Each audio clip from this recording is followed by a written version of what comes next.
Assalamu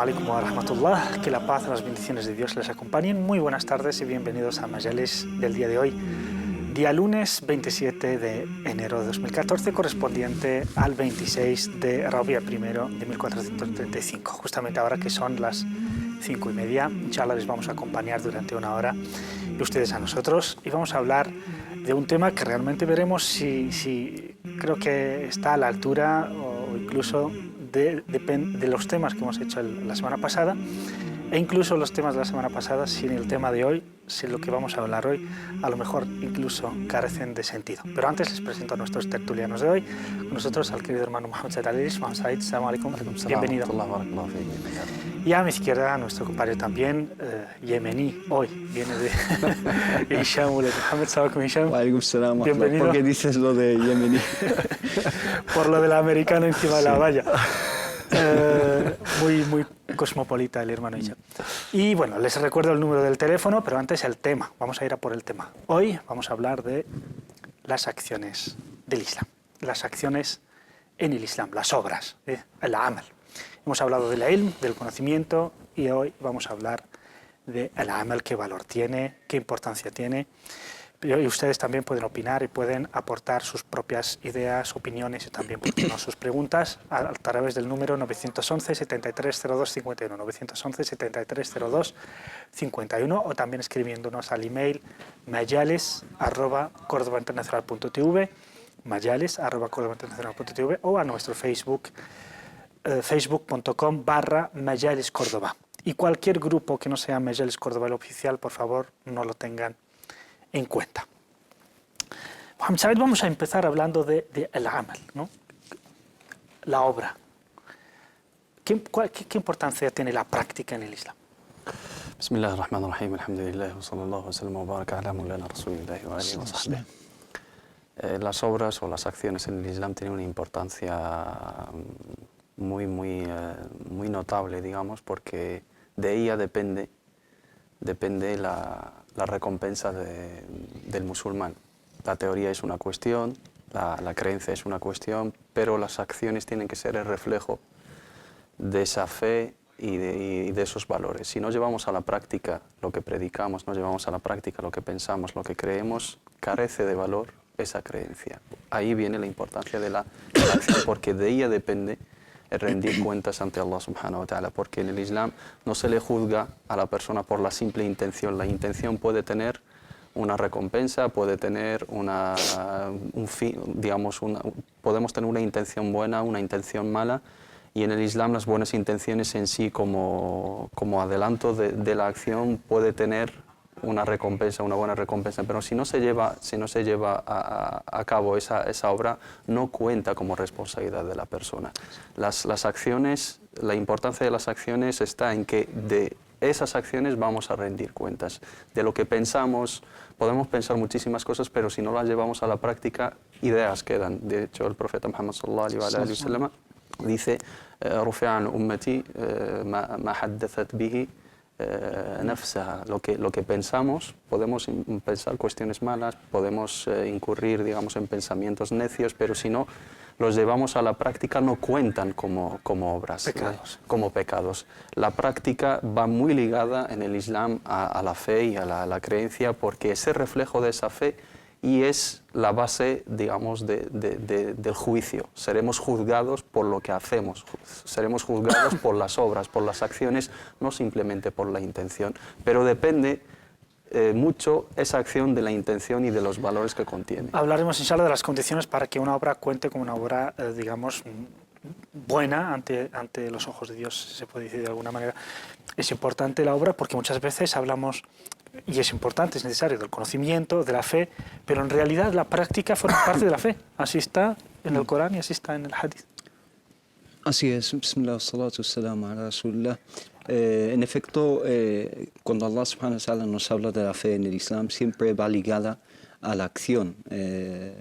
aquellos que han creído y han obrado justamente, han obrado con rectitud. Siempre vemos esa dualidad en el Corán. No existe una fe aislada de la práctica, ¿no? Si los conocimientos, si el saber, si la información, si los datos se quedan en datos, realmente la realidad no cambia. Allah subhanahu wa ta'ala cambia nuestra realidad si ve una iniciativa desde nuestras partes para cambiar esta realidad en la que vivimos. Si intentamos cambiar la realidad a través simplemente de los conocimientos, de estudiar, etc., y no llevamos a cabo o no traducimos esos conocimientos en acciones benéficas, buenas, virtuosas, que cambien la realidad de la humanidad, realmente no vemos o no veremos un cambio palpable en nuestra situación y en nuestro estado. Volviendo al punto muy importante que vamos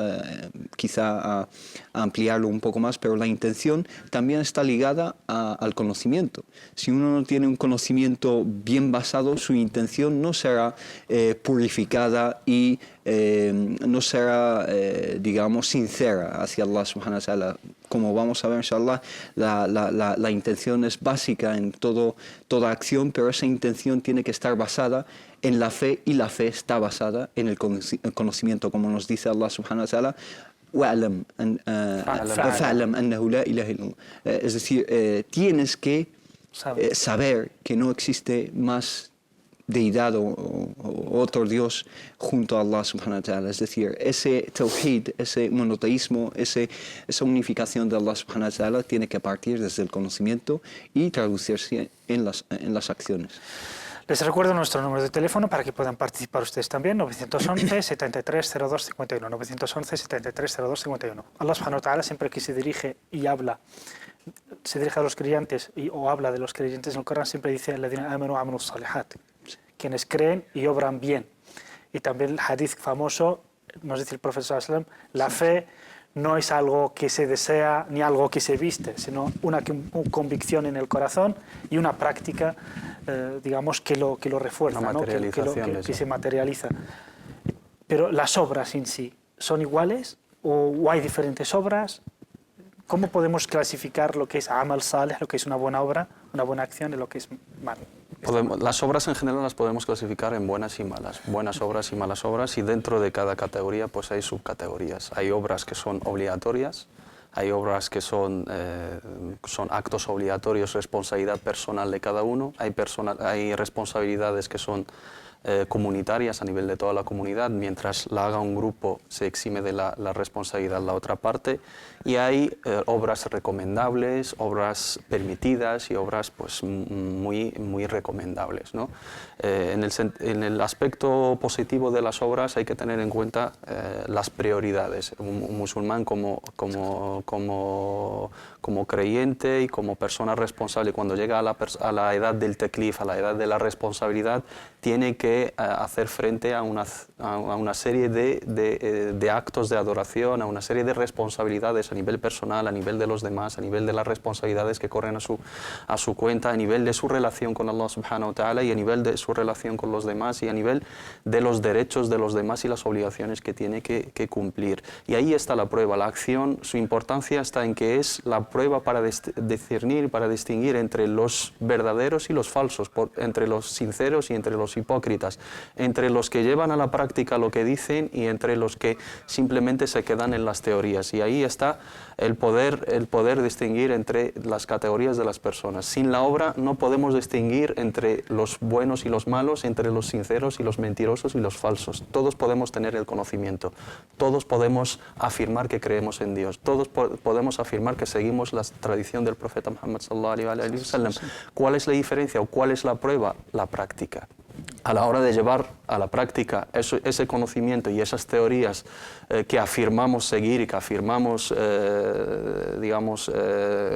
creer en ellas, si no llevamos a la práctica esa cuestión, de nada nos sirve ese conocimiento. Hay un dicho muy extendido popularmente entre los musulmanes y es que la fe está en el corazón, ¿no? Hay cuestión que efectivamente Allah subhanahu wa ta'ala se fija en la sinceridad de nuestros corazones, pero también en el reflejo de esa sinceridad. Si tú crees en Allah, crees que lo que te manda es lo correcto y lo sincero y lo que debes de seguir, y si no lo sigues, tu fe es cuestionable. Entonces hay obras que son pilares, que son obligaciones, las cuales todos tenemos la misma obligación y cada musulmán y musulmana deben de cumplir con ellas, obras que son muy recomendables porque aportan Demos el bien. algunos ejemplos. Vamos a hablar un poco, háblanos de las buenas obras, luego pasaremos a Hisham, que nos dé ejemplos también de esas categorías, subcategorías de lo que es la mala obra y hay que evitar. De las buenas, por ejemplo. Las buenas obras, empezando por los pilares del Islam. Un musulmán, cuando ya empieza a pertenecer, digamos, al círculo del Islam, tiene que cumplir con los preceptos básicos y fundamentales, que son los 5 pilares del Islam, sobre los cuales está construido la base del Islam, que es el testimonio de la fe, que abarca los conceptos básicos de la creencia en Allah, la creencia en la profecía del profeta Muhammad sallallahu alaihi wasallam, en los libros, en los ángeles,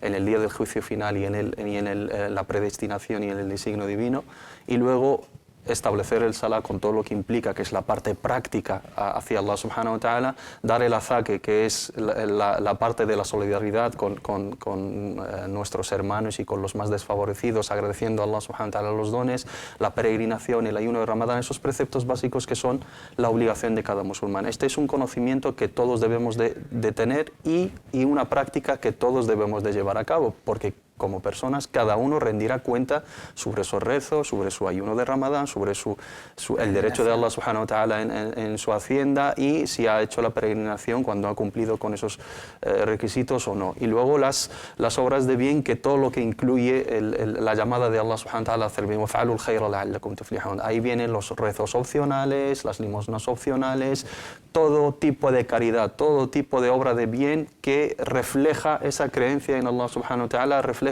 esa parte de bondad en ti que te aporta la creencia en Allah subhanahu wa ta'ala. Inna as-salata tanha 'anil fahsha'i wal munkar. El rezo te aleja de la obscenidad, de las malas obras y de la corrupción, y las buenas obras te llevan a ser bondadoso con los demás. Tu relación con Allah subhanahu wa ta'ala se tiene que reflejar en actos de bondad y en obras de caridad, en todo el aspecto y en todo el sentido de la palabra, a nivel personal, a nivel individual y a nivel comunitario. Hemos hablado de la rahma el lunes pasado y es eso, ¿no? La rahma es la práctica, llevar la misericordia a la gente es una acción, es una práctica. Las malas, Hisham, digamos, hablando de las malas obras. Primero voy a concretar algo acerca también de las buenas, antes de pasar a las malas. Y es que empezando por las fara'id, ¿no? Que son las obligatorias, y pasando a las voluntarias, que son sunan, pero algunas personas caen en una confusión de decir, bueno, las sunan son algo secundario, tampoco tienen tanta importancia, etc. Y es que eso es un error en sí. ¿Por qué? Porque las sunan son como una valla que digamos, protege a las fara'id. Una vez que tú quitas esa valla, las fara'id o las obligaciones corren peligro y quedan vulnerables, ¿no? Y si le quitas importancia y le restas importancia a las sunan, que te impide quitarle importancia a las fara'id, ¿no? Entonces mucha gente dice, no, yo practico las fara'id y las sunan, pues es algo... Como son opcionales. Sí, como son opcionales, pues no hace falta. Sí que Allah subhanahu wa ta'ala solo te pedirá cuentas por las fara'id, pero las sunan actúan como protección de las fara'id, ¿no? Porque es muy conocido el hadith del señor que vino al profeta sallallahu alaihi wasallam y le preguntó qué debo hacer como musulmán, y el profeta le dijo los pilares del Islam, los 5 pilares, y dijo, yo voy a hacer eso y no me pasaré, solo me voy a limitar a lo que me has contado. Y el profeta sallallahu alaihi wasallam, que la paz y las bendiciones de Allah sean con él, dijo, si es sincero en lo que dice, si cumple su promesa, entonces va a tener éxito y va a ser salvado por Allah subhanahu wa ta'ala.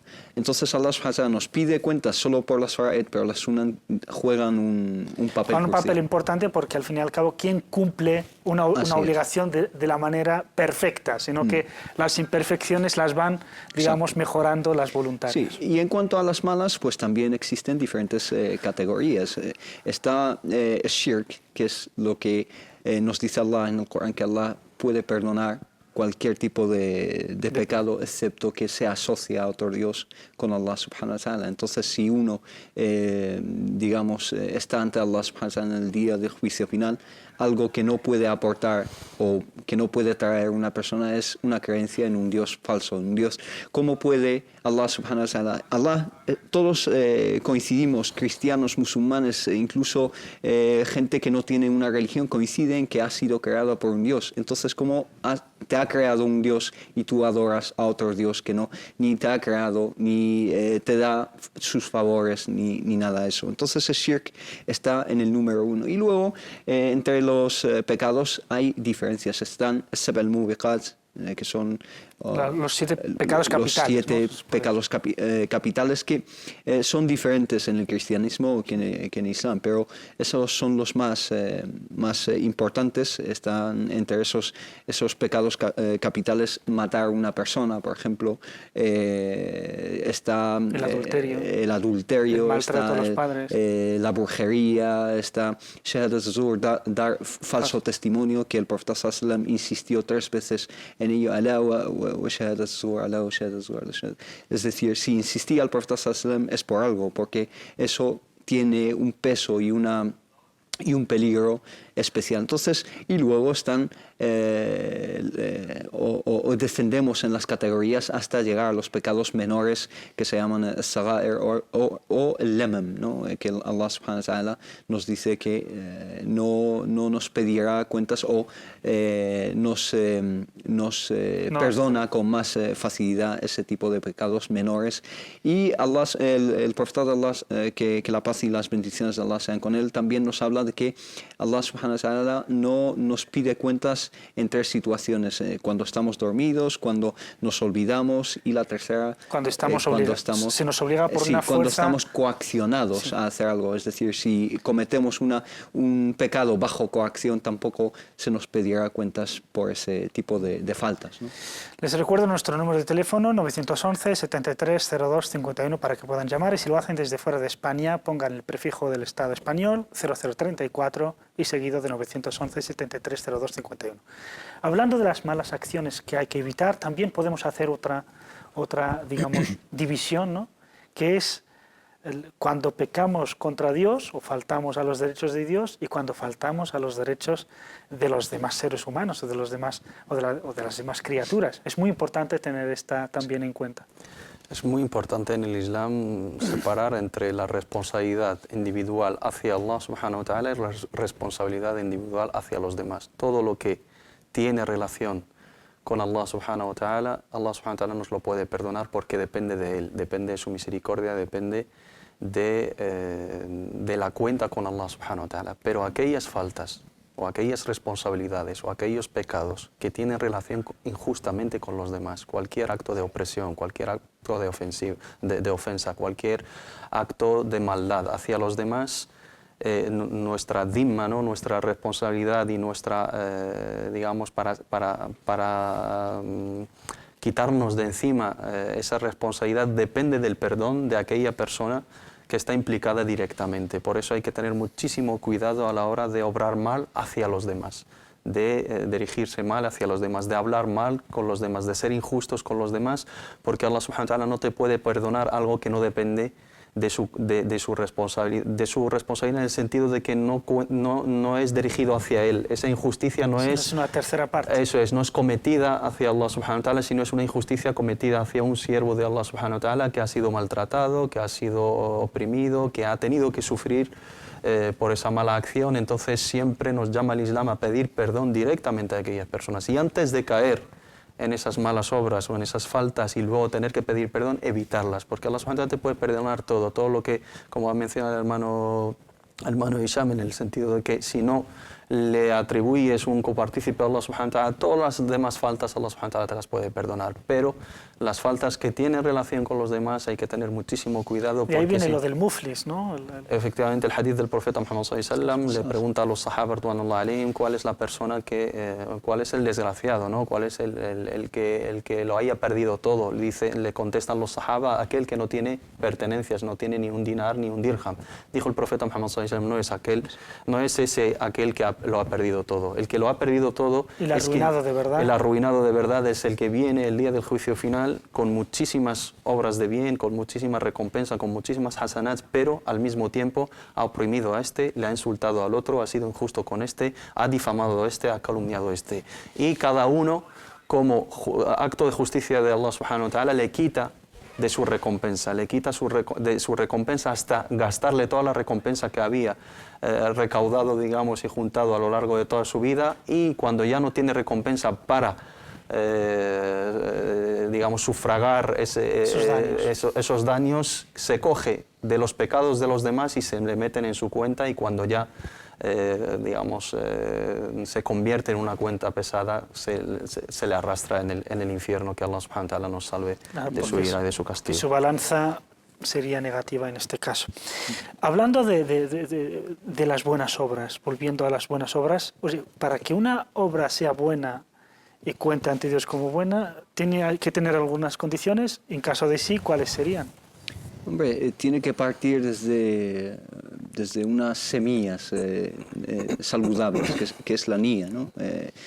Como es muy conocido en el hadith de Umar ibn al-Khattab, que Allah esté complacido con él, innamal a'malu binniyat, es decir, las acciones son según las intenciones que les dieron origen, ¿no? Cualquier niyya que sea desviada dará como fruto una acción desviada, y una niyya que sea digamos, pura y sincera hacia Allah subhanahu wa ta'ala también dará una acción sincera y aceptada por Allah subhanahu wa ta'ala. Entonces la niyya es muy crucial en este aspecto, y hemos hablado al principio de cómo esa niyya, la niyya es la intención, por supuesto. La intención siempre depende del ilm también, es decir, para purificar tu intención tienes que conocer a quien tú dedicas tu obra, es decir, al conocer a Allah subhanahu wa ta'ala, como resultado automático es una sinceridad hacia Allah subhanahu wa ta'ala. Si sabes el valor de Allah subhanahu wa ta'ala, tu acción será pura y sincera hacia Allah subhanahu wa ta'ala.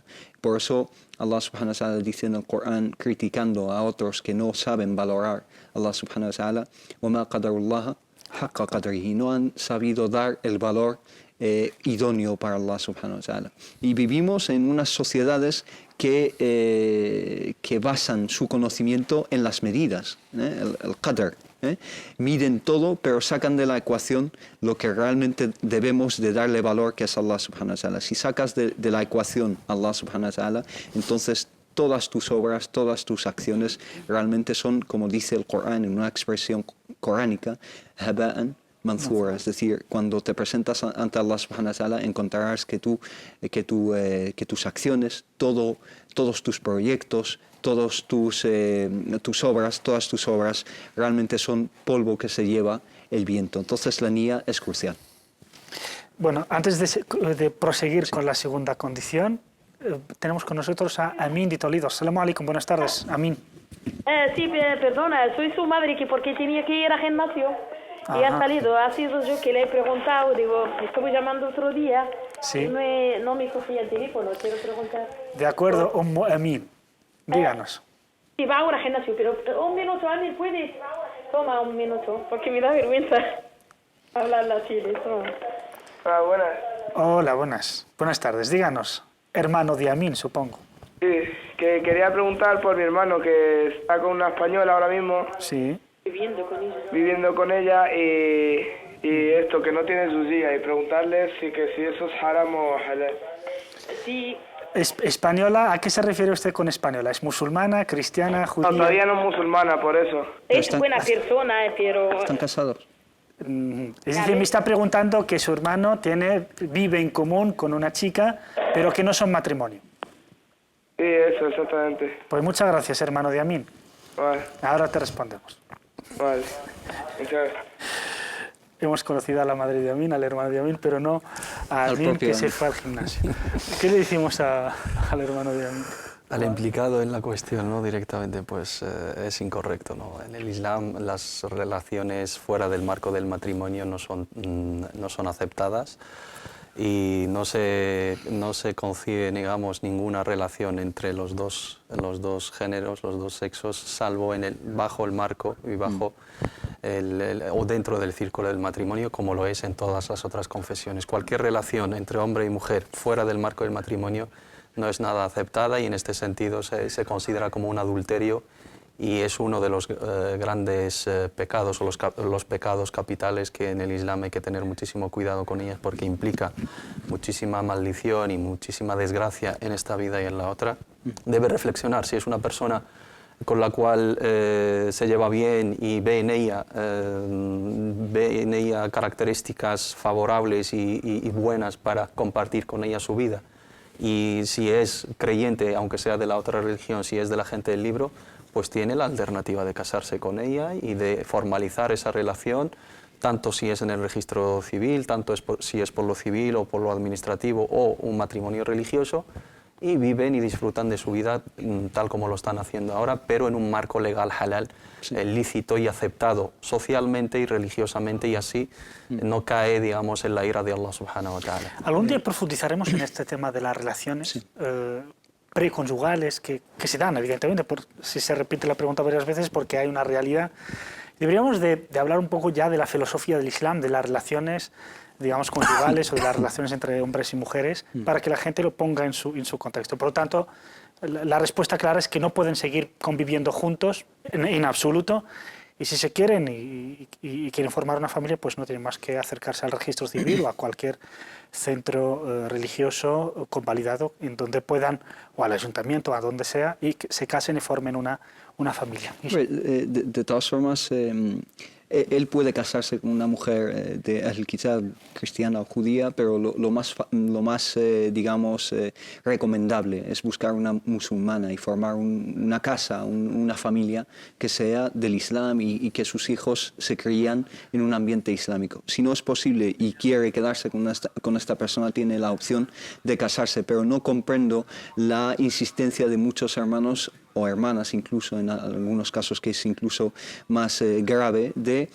convivir fuera del marco del matrimonio. Eso de todas formas es muchísimo más grave que estar con una persona dentro del matrimonio que no sea musulmana, que es halal, según la mayoría de los sabios. Desgraciadamente muchas veces es por desconocimiento. Son jóvenes que han nacido aquí o han crecido en un entorno totalmente ajeno a los valores de la religión, y es lo que hoy en día se vive, ¿no? La moda, ¿no? El por qué casarse, el por qué comprometerse, nos llevamos bien, no nos hace falta casarnos porque es simplemente un papel, es un trámite, nos sentimos casados, sentimos que somos un hombre y una mujer, y eso no es el concepto ideal ni idóneo en este sentido. Entonces hay que, si nos remitimos a los valores de nuestra religión, la religión nos ha marcado unos límites, nos ha dado unas pautas en el aspecto conyugal, en el aspecto familiar, que debemos de respetar si queremos tener la bendición de Allah subhanahu wa ta'ala, queremos gozar con esa paz interior y disfrutar de nuestra vida realmente. Tenemos con nosotros a Eva de Madrid. Salam alaikum, Eva, buenas tardes. Hola, buenas tardes. Buenas tardes, díganos. Yo estoy casada con un musulmán y hemos tenido un bebé que tiene ahora 2 meses y nos gustaría, porque él no conoce mucho Madrid y yo, bueno, sí lo conozco, pero no en el aspecto musulmán porque soy cristiana, ¿dónde podríamos realizar la circuncisión a nuestro bebé? De acuerdo. ¿Alguna pregunta más, Eva?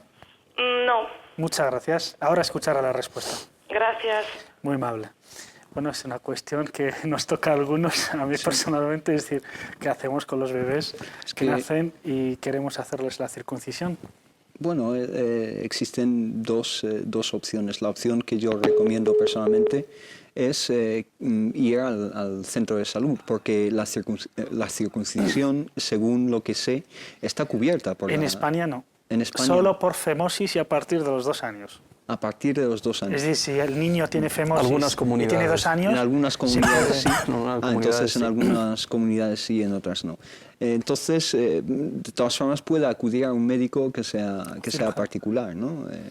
Y hay médicos musulmanes que incluso hay médicos musulmanes, si se acerca a su centro islámico más cercano, a su mezquita, a lo mejor le pueden dar el contacto no obstante, ese médico tiene que cumplir las cualidades o las medidas de salud Sí, seguramente mínimas, se dan, ¿no? gracias a Dios, en este país, Sí. digamos, no existen esos médicos clandestinos que en un garaje por ahí.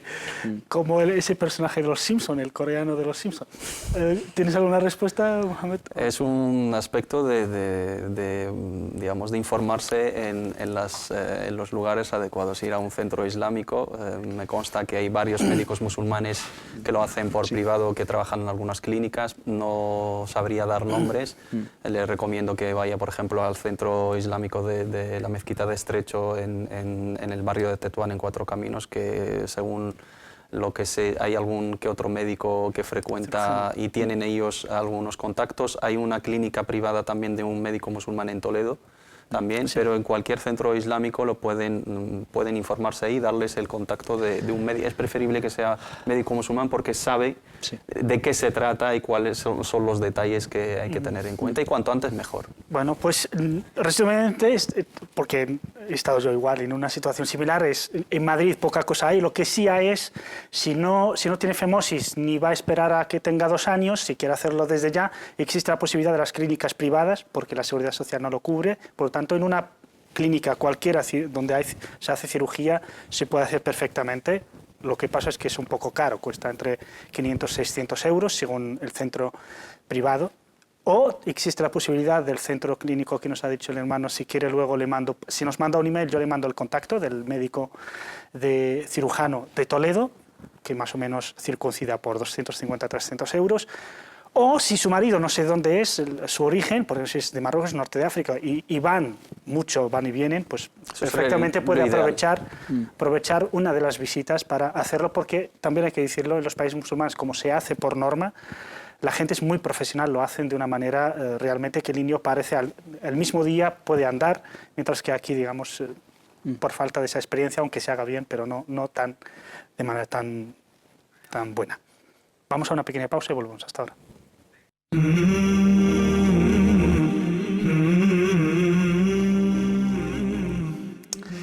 Bienvenidos de vuelta a esta segunda parte de Majalis del día de hoy. Habíamos quedado en nuestra tertulia hablando de las buenas acciones. Primero hay que tener o emanar de una intención sincera. Y la segunda es, Hisham.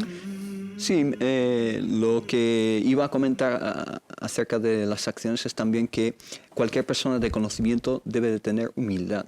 Si las acciones no se traducen en humildad, realmente, si el conocimiento, no se traduce en unas acciones con humildad, realmente ese conocimiento no le está sirviendo mucho a la persona que lo posee. La humildad es un consejo que me doy a mí mismo y dirijo a todos mis hermanos. Algunas personas a lo mejor al ganar un poco en conocimiento, etcétera, se creen por encima de los demás y empiezan a ningunear a los demás, ¿no? Mientras que los verdaderos sabios se consideran que están al servicio de los demás, que no son mejores, y si algo les hace o si algo les aportan ese conocimiento, es más responsabilidad, es más servidumbre a Allah subhanahu wa ta'ala, y que están al servicio de sus hermanos y tienen la responsabilidad de hacer llegar y transmitir esos conocimientos. Tenemos con nosotros a Ismael de Aranjuez. Buenas tardes, Ismael. Sí, buenas tardes. Salam alaikum. Wa alaikum salam. Mire, estoy hace 5 años he abrazado este plan, gracias a Allah. Alhamdulillah. Entonces estoy casado con una musulmana. Y resulta de que estuve en la Seguridad Social, porque, claro, estoy con artrosis, reuma, etcétera, etcétera, y entonces estuve también con un neurólogo, sí, puesto que podía hacer elevación porque tenía infección dentro de la parte baja. Sí. Y entonces le dije al médico que si me podía hacer una circuncisión. Claro, él me miró y me dijo, no, si sale bien el glande, Dice, ¿para qué? Dice, no. Entonces, como lo he oído aquí en la cadena esta maravillosa Córdoba, que la pongo todos los días, desde por la mañana, entonces he escuchado ahora el tema y digo, pues voy a preguntar porque yo tengo 72 años, aunque a lo mejor en abril o mayo me voy para Marruecos, para mi tierra, porque también soy nacido en Tánger. Y me gustaría que me diesen una opinión sobre el caso, si puede hacer.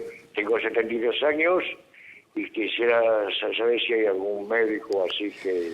De acuerdo. Muchísimas gracias, Ismael. Gracias por su llamada. Muy amable. Bueno, se da el caso de que hay personas mayores que se hacen musulmanas y evidentemente no habían hecho circuncisión con anterioridad. ¿Qué les decimos?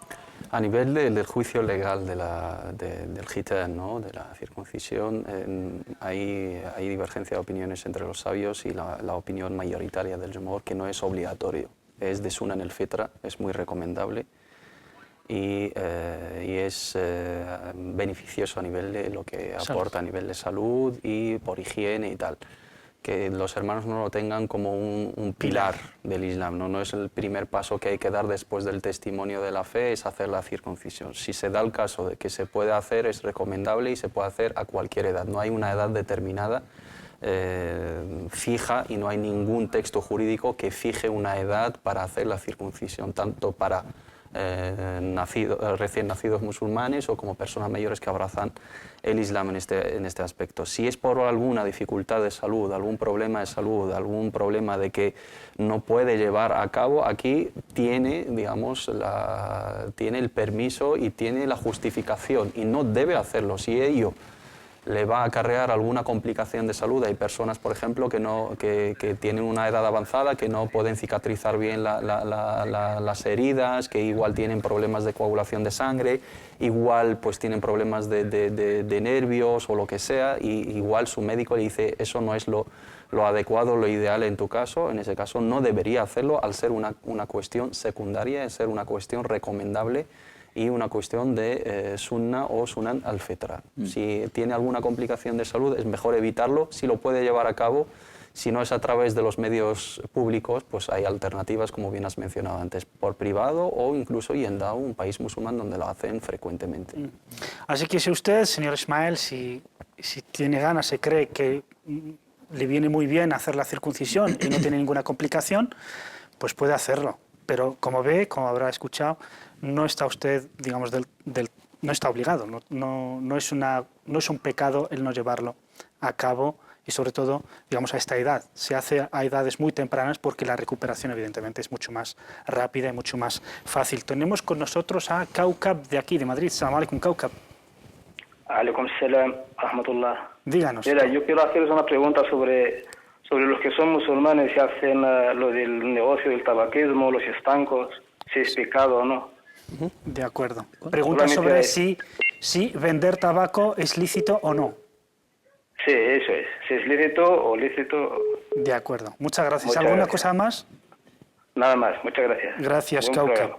Curioso nombre que significa planeta. Kaukab, mashallah. Bonito. Sí, además. Una estrella. Oye, ¿qué hay sobre el tabaquismo? Sí. Bueno, el tabaco, antiguamente, al no conocerse los efectos malísimos que tiene el tabaco sobre la salud humana, había un poco de titubeo. Algunos eruditos zanjaban la cuestión y decían que es haram, otros decían que es makruh, que es detestable, que hay que evitarlo, etc. Pero hoy en día es muy obvio que el tabaco afecta y mata al ser humano, y lo mata de una forma realmente horrible, que es a través de tumores que Allah subhanahu wa ta'ala nos libere y nos guarde de ello. Entonces hay un consenso acerca del tabaco, que es haram, que es algo totalmente prohibido en el Islam. Y toda venta de una sustancia prohibida está prohibida en sí misma. Cualquier venta, por ejemplo, del alcohol, ya que el alcohol es haram, la venta de alcohol también es haram. La venta de drogas es haram porque las drogas son ilícitas, y lo mismo es aplicable al tabaco. Cualquier hermano que esté en la situación complicada de estar vendiendo tabaco, sea en un estanco, etcétera, pues debería buscar una fuente de sustento diferente y cambiar, inshallah, de trabajo, y que Allah subhanahu wa ta'ala le abra las puertas del sustento, inshallah. Así que el tabaquismo, como lo ve Kaukab, es nocivo, literalmente fumar mata, así que evidentemente también vender la muerte es ilícito. Por lo tanto, si hay algún musulmán, y los hay evidentemente, que venden alcohol, drogas o tabaco, pues lo suyo es que lo dejen y busquen otra fuente de ingresos. La pregunta, para seguir con nuestro tema, es la que me quedaba, son algunas cuantas, es justamente la de la relación entre la práctica, el obrar y el conocimiento. Hisham nos ha dejado muy claro, evidentemente, si obras sin conocimiento, no sabes ni si estás construyendo o destruyendo, no sabes ni lo que haces. Pero partamos de que uno ya tiene un conocimiento. Lo tiene que llevar a la práctica, es importante, y si no... Necesariamente, si no lo llevas a la práctica, es una prueba en contra tuya en vez de que sea una prueba a favor tuya, ¿no? El conocimiento, si Allah subhanahu wa ta'ala te da un conocimiento, sobre todo en la línea de la práctica religiosa, en lo que Allah subhanahu wa ta'ala te obliga a cumplir con ello, en lo que mejora tu relación con Allah, en lo que te aclara los aspectos de la vida, lo debes de llevar a la práctica. La responsabilidad de una persona con conocimiento no es la misma que una persona que no tiene conocimiento. Y el día del juicio final nos dice el profeta Muhammad sallallahu alaihi wasallam: "La tazula qadama 'abdin yawm al-qiyamah hatta yus'ala an arba'". El día del juicio final Allah subhanahu wa ta'ala nos preguntará por 4 cuestiones. Una de ellas, an ilmihi madha amila bih, el conocimiento en qué lo ha llevado, cómo lo ha practicado y cómo lo ha llevado y qué ha hecho con él y de él. Eso es importante. A la hora de tener un conocimiento hay que llevarlo a la práctica para ser sinceros en lo que predicamos. Lo que más se detesta en el Islam es predicar algo y hacer lo contrario, o predicar algo y no hacerlo. Predicar algo y no hacerlo es malo, y luego peor todavía es predicar algo y luego no cumplir con él. Eso es lo peor que puede hacer un musulmán, y aquella persona que tiene un conocimiento y no lo lleva a la práctica es como lo describe el Sagrado Corán en unas suras, como un burro que transporta libros, ¿no? Aquellos que Allah subhanahu wa ta'ala les dio el conocimiento de la Torah y no lo han llevado a cabo y lo llevaban, digamos, en sus corazones y en sus mentes, pero no lo aplicaban, es como un burro que transporta libros. Lleva el peso de algo, lleva el peso del conocimiento, y el peso aquí es la responsabilidad, pero no se beneficia de él ni sabe lo que tiene que hacer con ello. La importancia de la acción basada sobre el conocimiento es fundamental en el Islam, y cualquier persona que tiene un conocimiento tiene una responsabilidad más ante Allah subhanahu wa ta'ala. Aquel que sabe, hay personas que caen en lo ilícito. Por ejemplo, tenemos el caso de personas, por ejemplo, como los que nos llaman todos los programas. Puede que haya una persona que está conviviendo ilícitamente con una mujer, pero sin saber que eso es haram en el Islam. Pero hay personas que igual lo están haciendo sabiendo que es haram, y tienen el conocimiento de lo malo que es, y tienen el conocimiento de lo que acarrea en esta vida y en la otra, y aún así lo llevan a cabo. La responsabilidad del primero es totalmente diferente que la responsabilidad del segundo. Los sabios tienen una responsabilidad muchísimo mayor que las personas corrientes y morrientes, ¿no? Las personas de a pie, si no tienen un conocimiento básico, Allah subhanahu wa ta'ala les juzgará en función de ese conocimiento básico. Ya que hay personas que tienen una profundización en el conocimiento, si no lo lleva a cabo, es lo peor. Y el profeta Muhammad sallallahu alaihi wasallam nos dice en un hadith: aquella persona que tiene ese conocimiento y llama al bien y no lo hace, es como una vela que se enciende, se quema para encenderle el camino a los demás. Y eso es lo peor que le puede pasar a una persona.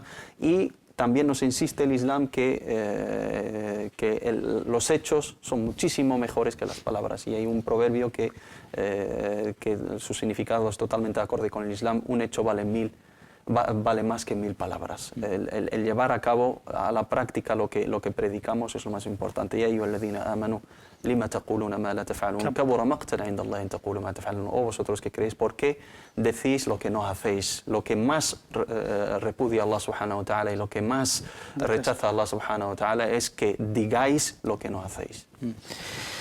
Esto nos lleva a preguntarnos sobre, oye, si la responsabilidad es inmensa a la hora de conocer algo y no llevarlo a la práctica, lo cual, porque como bien ha dicho el hermano Mohammed, es una prueba ante Dios. Dios te pregunta por qué no has hecho eso. Si dices no lo sabía, tienes una excusa, pero es que cuando lo sabes, ya, digamos, la responsabilidad es mucho mayor. Sí. El conocimiento puede ser una prueba para ti o en contra de ti. Es decir, si tú posees un conocimiento, lo divulgas entre la gente y también lo llevas a la práctica predicando con el ejemplo, entonces será una prueba para ti. Pero si lo divulgas con una intención simplemente para que se diga qué sabio es esta persona, cuánto conoce esta persona, es una persona realmente que tiene un conocimiento profundo, entonces simplemente lo estás haciendo para, digamos, hacer alarde del conocimiento y no lo estás haciendo con una intención verdadera y sincera por Allah subhanahu wa ta'ala. Y tenemos en el primer capítulo del Corán, que es el Fatiha, tenemos dos ejemplos de dos grupos de personas que se desviaron por su mala gestión y su mal uso del conocimiento. Decimos que Allah subhanahu wa ta'ala nos guíe en el camino recto, no el camino de aquellos que se merecen la ira de Allah subhanahu wa ta'ala, y la mayoría de los exegetas dicen que son grupos de entre los judíos. ¿Por qué? Porque no han llevado a cabo ese conocimiento inmenso que Allah subhanahu wa ta'ala les ha dado, que es la Torah. Y otro grupo que también son personas que se han desviado por falta de conocimiento dalin, ¿no? Los desviados. Entonces hablamos de dos grupos y nosotros buscamos como musulmanes una vía que sea, digamos, la intermedia, y tener conocimiento, llevarlo a cabo y predicar con el ejemplo. Y en cuanto al hadith que has dicho del Profeta sallallahu alaihi wasallam, que es un hadith bellísimo, que es el hadith de la vela, nosotros como personas, no sabias, sino personas que intentan divulgar la luz del Islam, tenemos que pedir refugio en Allah subhanahu wa ta'ala de no ser puentes para que la gente cruce hacia el paraíso y nosotros esos puentes sean tirados en el infierno. Que Allah subhanahu wa ta'ala nos guarde de ello. Conocimiento, práctica. Pero la crisis nuestra, ¿es una crisis de conocimiento o es una crisis de práctica? Dicho de otra manera, ¿cuáles son las consecuencias de llevar a cabo aquello que sabemos o no llevarlo a cabo? Es decir, en las dos opciones. Yo creo que sí, efectivamente sufrimos una crisis en los dos bandos. Los que no saben actúan sin saber, por desconocimiento, que es la mayoría de la umma islámica, lamentablemente, y siempre sin generalizar, pero la mayoría de la umma islámica hoy en día tiene un conocimiento nefasto sobre su religión, no asimila bien los fundamentos de la religión, no asimila bien el mensaje del Islam, la esencia del mensaje del Islam, al-rahma, al-ilm, etc. Y luego aquellos que saben, lamentablemente, no predican con el ejemplo, no son ejemplos reales para la masa de los musulmanes. Los sabios no están, sin generalizar siempre, no están cumpliendo con esa misión de guía, de luz para los demás. Hay mucha teoría, y el profeta Muhammad sallallahu alaihi wasallam nos habló que en el final de los tiempos habrá hipócritas que hablan muy bien, ¿no? que Allah subhanahu wa ta'ala nos guarde de ellos. Puede haber charlas y puede haber conferencias y la gente de la parte teórica pues te pueden hablar horas y horas, pero a la hora de llevar a la práctica eso, pues no hay mucha diferencia. Aquí recuerdo un ejemplo del Hasan al-Basri radiyallahu ta'ala anhu ardá, que era uno de los grandes sabios y los grandes devotos en la historia del Islam.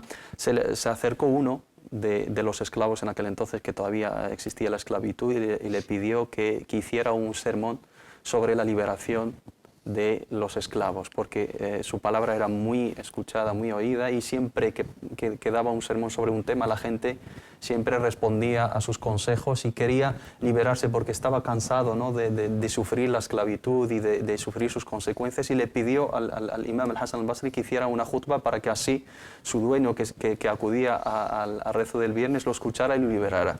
Y le prometió que lo iba a hacer. Llega el primer viernes, no lo hace, el segundo no lo hace, el tercero no lo hace, y venía ese esclavo a recordárselo al Hasan al-Basri, y el Hasan al-Basri, rahimahullah ta'ala, que Allah tenga en su misericordia, pues le daba largas, hasta que un día dio ese sermón y todos, la narración dice, todos los que tenían un esclavo y habían acudido a ese sermón habían liberado a sus esclavos. Y vino ese esclavo al Hassan al-Basri reprochándole, dice, ¿por qué has tardado tanto si sabías que lo iban a hacer? Dice, no quería aconsejar a la gente lo que no hacía, no tenía dinero para poder comprar una persona y luego liberarla, para sentir lo que se siente y luego dar el ejemplo práctico. Siempre hay que hablarle a la gente con lo que practicamos y así llega al corazón de la gente. Dar muchas teorías y hablar de cuestiones y de normas y de definiciones y luego nuestra vida es totalmente lejana de lo que es la esencia del mensaje del Islam, la consecuencia es lo que estamos viendo, ¿no? Estamos lejos totalmente de la verdadera esencia del Islam. Siempre se dice que hay que predicar con el ejemplo. Tenemos con nosotros a Kamal de Zaragoza. Assalamu alaikum, Kamal. Assalamu alaikum. Wa alaikum salam wa rahmatullah. Bienvenido. Hola hermanos, gracias por vuestro programa y la verdad que nos estáis ayudando muchísimo en conocer el Islam exactamente, perfectamente. Mi pregunta es, es el tema del carne que llevan en las mercadonas, por ejemplo, o en los sitios mercados donde se vende carne, pero no es en las carniceras islámicas. Entonces había un compañero mío que íbamos a la mezquita todos juntos y tal, y un día me sorprendió decírmelo que el carne de la mercadona, como no sabes dónde la han matado, no sabes cómo se ha matado, puedes comerlo.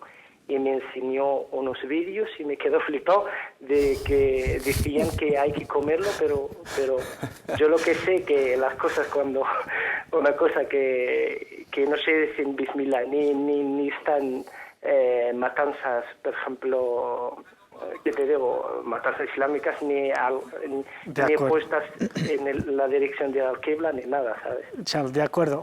¿Algo más, Kamal? Nada más, hermano. Muchas gracias, Barakallahu Fik. A lo mejor te remitimos a un programa de hace 3 o 4 programas, pero ahora vas a recibir una respuesta muy escueta, muy breve.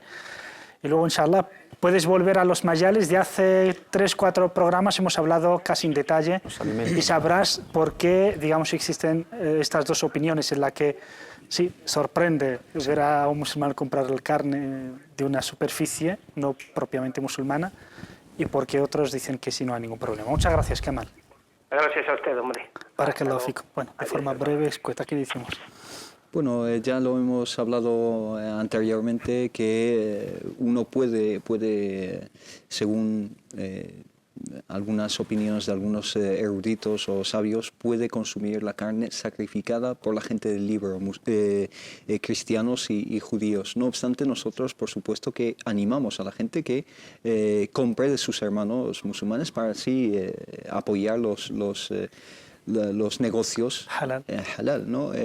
No obstante, sí que existe es decir, una facilidad en el Islam. Es decir, si uno, por ejemplo, no tiene acceso a negocios musulmanes, pues no va a vivir solo de legumbres y de pescado. Puede consumir una carne siempre que no tenga la certeza de que la persona que la ha sacrificado no es cristiana, en este caso atea, etc. Si una persona sabe que esa persona es atea, entonces, o que no se ha llevado el sacrificio según algunas directrices que ya hemos mencionado en ese programa, insisto, entonces no le es lícito consumirla, ¿no? ¿Añadir algo, Mohamed? Es decir, las dos opiniones de forma muy resumida, como bien dijo el hermano. Está la opinión que dice para nada hay que consumir carne que no haya sido sacrificada por musulmanes y de la manera correcta. Esta es una opinión que es casi la mayoritaria entre los musulmanes, de ahí que nos sorprende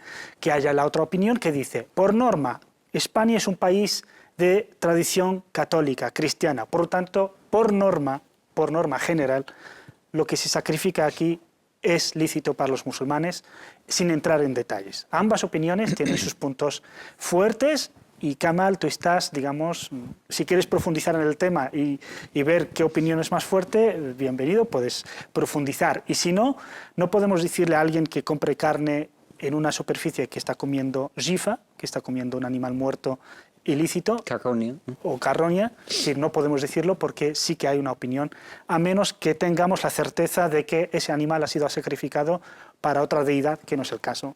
Vivimos en el capitalismo, se mata para comer, ni para Dios ni para nada. En este caso, y lo sabes, hay que decir Bismillah wa kulu, di Bismillah y come.